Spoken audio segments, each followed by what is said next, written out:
Good evening, and thank you so much for joining us. The Democrats prosecuting the president say it comes down to this. President Trump tried to use the powers of his office to cheat an election. In a series of dramatic presentations stretching into the night, House managers laid out their case to remove Mr. Trump from office, at times using his own words against him. Today was the first of what will be 3 8-hour-long presentations by the Democrats before the president's lawyers are even allowed to speak. Democrats are focusing on what they call a crucial 3-day span last July, painting a picture of a president who is intent on leveraging military aid to try to get Ukraine to dig up dirt on Joe Biden, saying if his conduct isn't impeachable, then nothing is. Well, we've got team coverage on this historic day from both ends of Pennsylvania Avenue. Ben Tracy's at the White House, but we're going to begin tonight with Nancy Cordes on Capitol Hill. Nancy? Nora, the impeachment managers are walking the Senate through all the evidence step by step, every phone call, every email, as they lay out why they believe this Senate should be the first in U.S. history to remove a U.S. president from office. President Trump has acted in a manner grossly incompatible with self-governance. Lead impeachment manager Adam Schiff launched his opening arguments by homing in on a 3-day period from last summer. That alone is grounds for removal from office of the 45th president.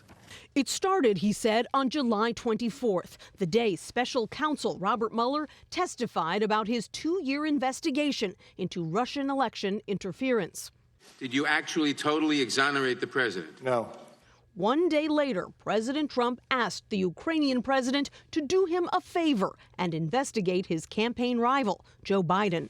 The very next day, he's on the phone, President Trump is on the phone with a different foreign power, this time Ukraine, trying to get Ukraine to interfere in the next election. The next day, President Trump brought it up again in an overheard call with his EU ambassador.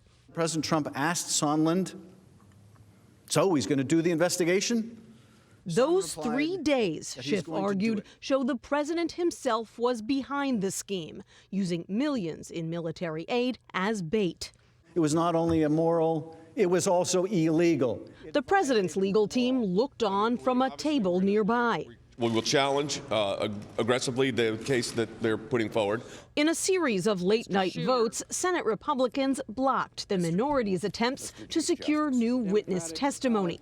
I move to table the amendment. Table the amendment. Table the amendment. Some Republicans say they're open to witnesses if Biden testifies too. Democrat Chuck Schumer. That trade is not on the table. Nancy Cordes joins us now. And Nancy, on this idea of a witness swap idea, I know Democrats are saying this isn't like some fantasy football trade. And I understand Joe Biden himself has weighed in.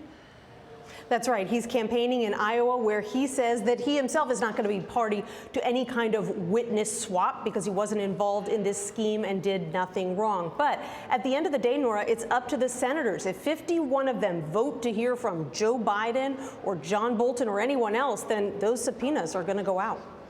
All right, Nancy, thank you.